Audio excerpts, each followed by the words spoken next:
जिला पिपिली रे गोचर और श्मशान जमी को नहीं बड़ धरणर जमी जालियाती अभियोग होइछि।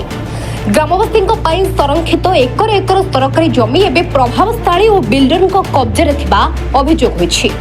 केवल कागज कलम रे रहिछि गोचर और श्मशान, वास्तव में चली जबरदखल और अट्टालिका निर्माण। एने भुवनेश्वर विजिलेंस एसपी निकट में होइछि लिखित अभियोग। पिपिली तहसिल अंतर्गत माटियापड़ा मौजारे थिबा किछि मूल्यवान सरकारी जमी को नहीं एबे जोर धरिछि विवाद। अभियोग अनुसार प्लॉट नंबर 303, 304, 331 और 332 ग्रामवासी संरक्षित गोचर और श्मशान जमी।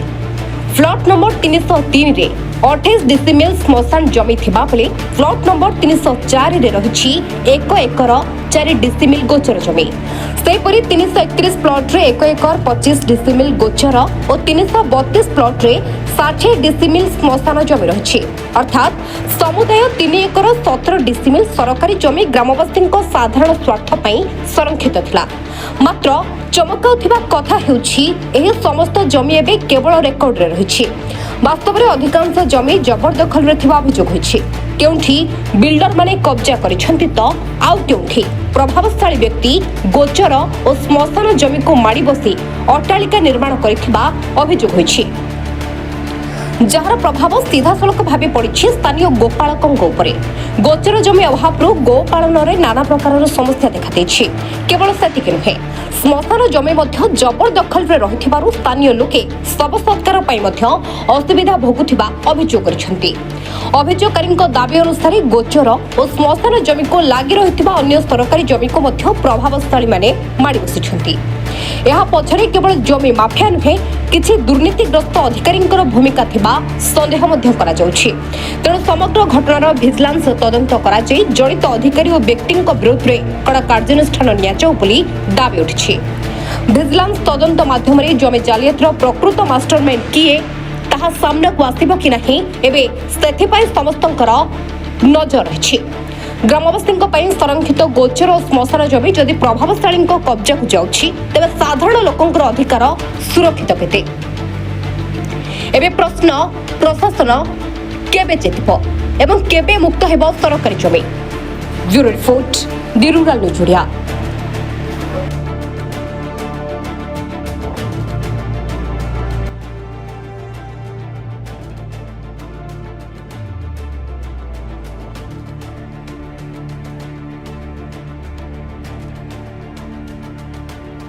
आज्ञा गोचर तो सब माड़ी जाइए जे जमी सब बिल्डर वाला नहीं बाकी आमती अच्छे सब बिल बाटी सब माड़ी रही ना आम बाध्य स्कूल ठिया कर।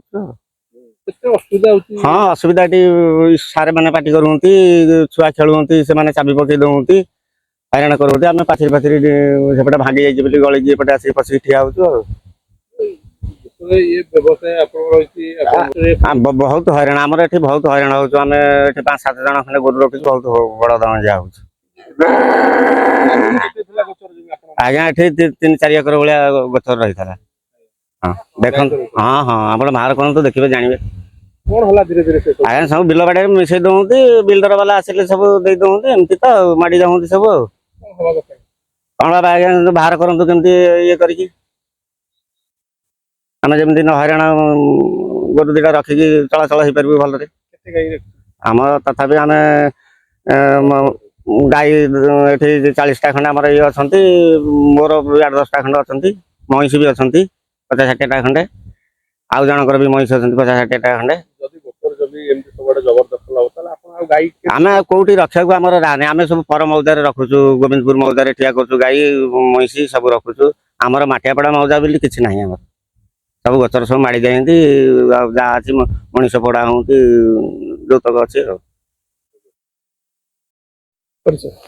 दीपक प्रधान देखो सब तो माड़गले आ कि ना गाई केनाल जो आसला ढलईगला गाई पानी पीवा भी गड़ी पारे पानी पीवा भी सुविधा ना मैंने छाई कौटी ठिया भी सुविधा ना ये स्कूल छुट्टी अच्छी बोलिकी ठिया जाऊँ स्कूल खोलला माने सार मना कर छुआ भी खेलुंट यहाँ गवर्नमेंट कथा आम खाली नथिबारु बाध्य ठिया करिया कथा गोचर बोलिकी ना कि सब माड़ी बस ଏଠୁ ବାଧ୍ୟରେ ଏଇଠି ରଖିବା କଥା ଆଉ। ଅସୁବିଧା ତ ବହୁତ ହଉଛି, ଆଉ କଣ କରିବା। ଯଦି ଗୋଚର ଟା ଟିକେ ବାହାରନ୍ତା ଟିକେ ଭଲ ହୁଅନ୍ତା। ଆପଣଙ୍କ ପଞ୍ଚାୟତରେ ପାଖାପାଖି ଗୋଚର ଆଉ ଶ୍ମଶାନ ପାଖାପାଖି 3.5 ଏକରରୁ ଅଧିକା ଯିବେ। କଣ ସରକାର କହିଲେ ଯେ ଉଚ୍ଛେଦ କରିବେ ବୋଲି, ଉଚ୍ଛେଦ କଣ କରିବେ? ଆଉ ଯାହା ବି ଜାଗା ଥିଲା ସିଏ ସବୁ ଲୋକ ମାଡି ବସିଲେଣି। ଏଇଠି ଦେଖୁନାହାନ୍ତି ମାଟିଆପଡା ବ୍ରିଜ ଗଡିଗଲା ପରେ ବାଁ ପଟେ ସେଠି ଶ୍ମଶାନ, ତାପରେ ଗୋରୁ ଗାଈ ନହନ୍ତି, ଗୋଚର ଗୋଚର ସେଠି ପାଖରେ ଶ୍ମଶାନ, ମଇଁଷି ରଖନ୍ତି ଲୋକ, ଗାଈ ଗୋରୁ ଚରନ୍ତି। ସେଠି ଲୋକ ମାଡି ବସିଲେଣି, ମାନେ ଲୋକ ଗାଈ ଗୋରୁ ରଖି ପାରୁନାହାନ୍ତି କି ଲୋକ ଶ୍ମଶାନକୁ ବି ଟିକେ ଯାଇପାରୁନାହାନ୍ତି, ଲୋକ ମାଡି ବସିଲେଣି ସବୁ। ବାରମ୍ବାର ଅଭିଯୋଗ କରାଯାଉଛି, କାହିଁକି ସରକାର ଶୁଣୁନାହାନ୍ତି? ପ୍ରଶାସନ ବା କହିଲେ ଆମେ ସବୁଆଡେ ଉଚ୍ଛେଦ କରିବୁ, ଉଚ୍ଛେଦ କରିବୁ ଦେଖୁଛନ୍ତି କୋଉ ପ୍ରକାର ଉଚ୍ଛେଦ କରୁଛନ୍ତି।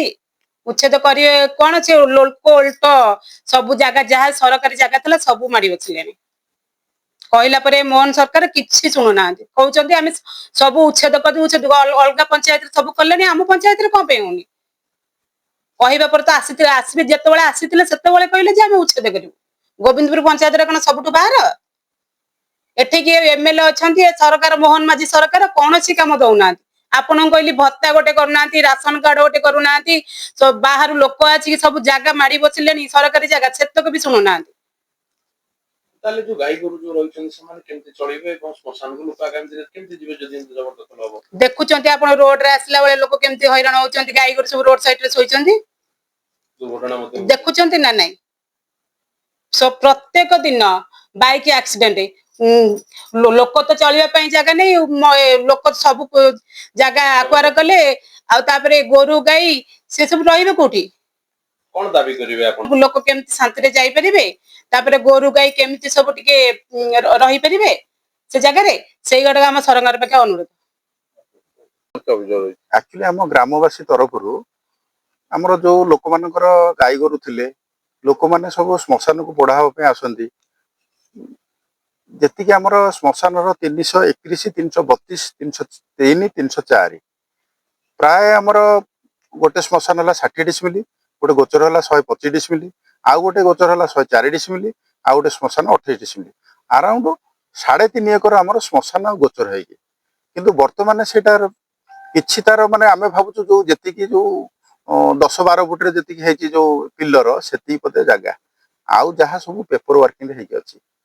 ତେଣୁ ଆମେ ବାରମ୍ବାର ଆର୍ଆଇ ଆଉ ତହସିଲଦାର ସାରଙ୍କୁ ଅଭିଯୋଗ ସତ୍ତ୍ୱେ ସେମାନେ ଆମର କୌଣସି କାର୍ଯ୍ୟକାରୀ କରିନାହାନ୍ତି। କେବଳ କିଛି ବିଲ୍ଡର୍ସ ଆଉ ପ୍ରଭାବଶାଳୀ ବ୍ୟକ୍ତିଙ୍କ ପାଇଁ ସେମାନେ ଚୁପ୍, ପ୍ରଶାସନ ଆଜି ଚୁପ୍। ବାଧ୍ୟ ହୋଇ ଏବେ ଆମେ 1/6/2025ରେ ସୂର୍ଯ୍ୟନଗର ଅଫିସ, ଭିଜିଲାନ୍ସ ଅଫିସରେ ଆମେ ନେଇକି ତାଙ୍କ ନାଁରେ ଗୋଟେ ଅଭିଯୋଗ କରିଥିଲୁ। 60 ଡିସିମିଲି ଶ୍ମଶାନ ପଛପଟେ ହଉଛି ଗୋଟେ 338 ମାଟିଆପଡା ମୌଜାର ପ୍ଲଟ, ତାକୁ 2 ଲକ୍ଷ ଟଙ୍କା ନେଇ ଘରବାରି କଲେ। ତାହା ସତ୍ତ୍ୱେ ବି ଆମେ କମ୍ପ୍ଲେନ ଦେଲା ପରେ କୌଣସି ଆକ୍ସନ କିଛି ନାହିଁ। ବାରମ୍ବାର ଆମେ ଅଭିଯୋଗ କରୁଛୁ, ଯୋଉଟା କି ଆଗାମୀ ଦିନରେ ଯଦି ସରକାର ଆର ପଦକ୍ଷେପ ନ ନେବେ, ଆମ ପିଲା ଛୁଆ ଆଗାମୀ ପିଢି ଆଉ ଟିକେ ଜାଗା କୋଉଠି ଶବ ଥୋଇବା ପାଇଁ ଜାଗା ନଥିବ। ସରକାରଙ୍କ ପାଖରେ ଆମର ଏତିକି ଗୁହାରି, କିଛି ନହେଲେ ପ୍ରଶାସନ ଦ୍ୱାରା ଆମର ଏଇ ଯୋଉ ଜାଗା ତକ ଯେତିକି ନିର୍ଦ୍ଧାରଣ କରିକି ସୀମା ନିର୍ଦ୍ଧାରଣ କରିଦେଲେ ଆମେ ସରକାରଙ୍କ ପାଖରେ ମାନେ ଚିର ଉପକୃତ ହବୁ। ଦେଖନ୍ତୁ ଏଇ ଯୋଉ ଜାଗା ସବୁ ରହିଲା, ଏଇ ଜାଗା ଯଦିଓ କହୁଛନ୍ତି କାଗଜ କଲମରେ ରହିଛି, ବାସ୍ତବରେ ଏଇ ଜାଗା ବର୍ତ୍ତମାନ କଣ ହେଇଛି ଏବଂ ସେ ଜାଗାକୁ କୋଉ ମାନେ ନାଇଁ, ଏଇ ଜାଗାକୁ ଯେହେତୁ ସରକାର ତାଙ୍କ ସାମ୍ନାରେ ଗୋଚର ଆଉ ଶ୍ମଶାନ ଥାଇକି ଯେହେତୁ ଘର ବାରି କରିଦଉଛନ୍ତି, ସେମାନେ ଘର ଉପଯୋଗୀ ହେଇଗଲା, ସେମାନେ ଆଉ କିଛି ମାନୁନାହାନ୍ତି। ଗୋଚର ଆଉ ଶ୍ମଶାନ ତାଙ୍କ ଜାଗା ମିଶେଇକି କିଏ ପାଚେରୀ କରିଦଉଛି, କିଏ ଆପାର୍ଟମେଣ୍ଟ ଏଠି କରିଦେଇଛି, କୋଉମାନେ ବି ପ୍ଲଟିଂ କରିଦେଇଛନ୍ତି। ଆପଣ ମାନେ ଦେଖନ୍ତୁ ପୁରା ଭିଜୁଆଲ ନେଇକି ପୁରା ଏଇ ଶ୍ମଶାନଠୁ ଆର ଶ୍ମଶାନ ଯାଏ ଆପଣ ଦେଖିବେ, କୋଉଠି ଆପଣଙ୍କର ପାଇବେନି ଜାଗା, ଯେ ଯାହା ସ୍ୱାର୍ଥ ପାଇଁ ସମସ୍ତେ ମିଶେଇ ଦେଇଛନ୍ତି। ଏଥିରେ କୋଉମାନେ ସବୁ ସମ୍ପୃକ୍ତ ଅଛି ବୋଲି ଆପଣ ଅଭିଯୋଗ କରୁଛନ୍ତି? ପ୍ରଥମେ ତ ମୁଁ ମାନେ କହିବି, ତା ପୂର୍ବରୁ କଣ ହେଇଥିଲା ଆମେ ଜାଣିବା ଭିତରେ ପୂର୍ବ ତହସିଲଦାର ରହୁଥିଲେ, से मते आक्रोशमूलक भाव में मते कहले मोर गोटे जगह गवर्नमेंट को लगी अच्छी सरकार रोड को मते कहले तोर कौन असुविधा अच्छी जिते बिल्डर्स जी जिते खाइले तुमर किसी खाई दौरान तेणु मत एमती कहीकि पुणी मो ना मिसबिहेव मुझे गोटे एफआईआर नहीं देले कहले तते मुझे छाड़बी जिते जो गवर्नमेंट अच्छी तू कह किए से भाई आम जनसाधारण आम जो पार्टी खोलुचु आम उपर चाप पड़ुची कौन डिमांड आप रखिए कौन सरकार पाखे ग्रीवांस भी एक कथा नहीं पकईलु सब जहाँ चलुची आमर सब पेपर आज ये आपको कहली मीडिया भाई मान जो आज आम ए कथाटा को लोकलोचन को आणुचु कि मुझे भावी केते दूर सरकार यार पदक्षेप ने आमर विश्वास ना आम यहाँ विगत प्राय 5 वर्ष है आम आरआई और तहसिलदार मध्यम आम जनाऊँ जे आम ग्राम जहाँ गोचर जमी अच्छी कि सरकारी जहाँ जमी अच्छी से आमको से बाहर कर दवापाई कि टोटाली शुणुना प्लस से मैंने जो जहाँ बर्तमान बिल्डर मैंने जहाँ प्लटिंग करुँच समस्त गोचर लगी प्लटिंग होती समस्त से घर बारी दे आलाउ कर पटापटा भी कर आमर आठ कौन मशाणी कौन मानने जगार ना जहाँ भी थिला सी सब माड़ बसिक सब गेट लगे ढली रास्ता सब कर सारे प्रोब्लेम आम गाँव में गोटे बेहरा साही अच्छी से गोचर जमी आगु चरुले आम पिलादिन देखी आसु बर्तमान आउ चरवा जगह जेहेतु ना से चरई पार ना से 2 किलोमीटर दूर को जाए गाई चराऊँ कुंजर गहिर हो कि गुड़िया बुरी आरपटू जाए चराऊँ गाई ना जगह ना टोटाल सरकार कौन जगह ये ना केवल कागज पत्र जहाँ रही जहाँ मशाणी जो 4टा पिलर रही से जगह अच्छी आउ जगह ना बर्तमान विजिलेंस अभियोग होची जिलापाल को अभियोग नहीं सी तो आमको गोटे धमकी गोटे एफआईआर भी से दे से आम जो बारंबार कहला सी आम गोटे धमकी गोटे एफआईआर दे जोटा कि आमको डकरा आसला आम जाइलु से आम बर्तमान पेंडिंग अच्छी से केसटा बर्तमान सुधा कौन एक्चुअली डिमांड कर आमर बर्तमान सरकारी जगह मापिकी से आमको देले आम हाथ पैसा खर्च कर बाड़ करूँ आउ सीमेंट खुंटी पकई आम तो जानवु आम जगह सरकारी जगह ये अच्छी बोले आम गोटे जानवा निहत दरकार ना आगामी पीढ़ीटा से केमी जानवे कौट सरकारी जगह था कौन से कौन जापर से तो सब घर बारी कर सारे सबुआड़े आउ ना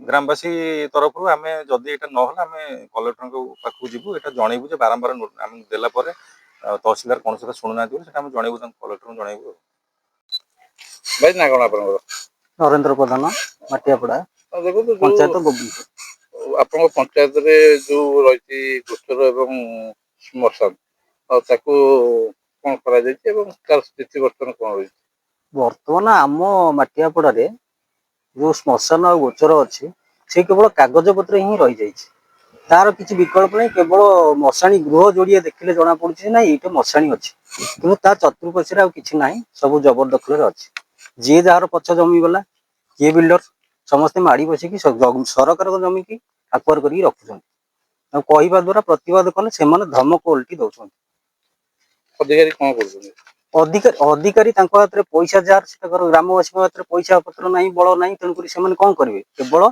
आपण मान द्वारा जनइबा चाहूँ सरकार को जे आमर ये जबरदखल टाक केमी ग्रामवासी उपकृत हाँपाई रखा जाता तेणु ग्रामवासी को उपकृत रखा दरकार प्रशासन जदि से जिनटा को बाहर करदेव ताले आम उपकृत हम जो गोचर रही श्मशान रही सब नहीं पछरे जार जमी रहा कि जमी माफिया जो मैंने बेपार पत्र कर जमी बाड़ी बेपार से मैंने हूँ तो करदे आ बाकी रहा आपार्टमेंट जो मैंने कर प्रचुर पैसा तेणु से कल बल कौशल केमी सरकारी जमी की जबरदखल कर सब जना अच्छी आम ग्राम हिसाब से आम पिला किसी रोनी तेणुक आमको असंतोष लगुच बर्तमान गोचर गाई गोरु कौन करेंगे श्मशान न रही बहुत असुविधा हो चरवाई कहले 5 किलोमीटर दूर गले कौटी बंधवाड़ी गोरु गाई चलुं ना प्रचुर असुविधा रखिए आमे केवल अनुरोध रखू जे आमर ये जी संरक्षण जमी अच्छी गोचर मशाणी अच्छी सेतक सरकार मापचुप कर ठीक से ग्रामवासी की हस्तांतर करदे आमे उपकृत हो।